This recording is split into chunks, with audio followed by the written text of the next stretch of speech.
পানী মানে সলিল, গতিকে পানীত পৰা আৰু সলিল সমাধিকতা একে কথা। এই সম্পৰ্কে এটা মই পোষ্ট দিছিলোঁ, ভুল বাক্যৰ শুধৰণি বিচাৰি আমাৰ ফেচবুক পেজটোত। বহুতে শুদ্ধকৈ মন্তব্য কৰিছিল আৰু একাংশই কথাটো ধৰিব পৰা নাছিল, গতিকে তেওঁলোকে বিভিন্ন ধৰণে মন্তব্য কৰিছিল। আচলতে মোৰ পোষ্টটোৰ উদ্দেশ্য আছিল পানী আৰু সলিল দুটা যে একে, আৰু পানীত পৰা আৰু সলিল সমাধিকতা একে অৰ্থ সেইটো প্ৰকাশ কৰা। বহুতে এই ক্ষেত্ৰত সচেতন নহয় বা কিছুমানে নাজানে, আৰু সেইকাৰণে মই সেই ভুল বাক্যৰ শুধৰণিটো দিছিলোঁ।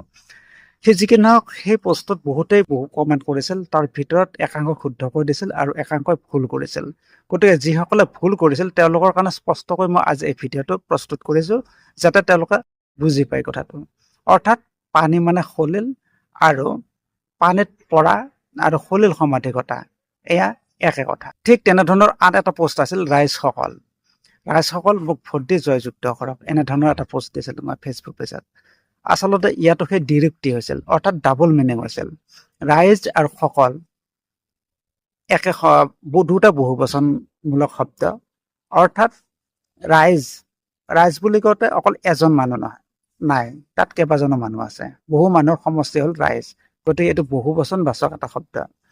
ঠিক তেনেকৈ সকলটো বহুবচন বাচক এটা শব্দ, গতিকে ৰাইজৰ লগত সকলটো যোগ কৰি দিয়াৰ কোনো যুক্তি নাই। বহুতেই কথাটো বুজি পাইছিল আৰু কিছুমানে ধৰিব পৰা নাছিল, সেইকাৰণে স্পষ্টকৈ ক'লো এই দুটা বাক্যৰ শুধৰণিৰ ক্ষেত্ৰত। অৰ্থাৎ সলিল সমাধি মানে পানীত পৰা একে কথা, আৰু ৰাইজটো এটা বহুবচন আৰু সকলটো বহুবচন, গতিকে দুটাৰ ৰাইজৰ লগত সকলটো যোগ কৰি দিয়াৰ কোনো যুক্তি নাই। গতিকে কথাটো নিশ্চয় স্পষ্ট হৈছে, আৰু এনেধৰণৰ ভিডিঅ'বোৰ পাবলৈ আমাৰ এই চেনেলটো বা আমাৰ পেজটো ফ'ল' বা ছাবস্ক্ৰাইব কৰিব, লাইক কৰিব। ধন্যবাদ।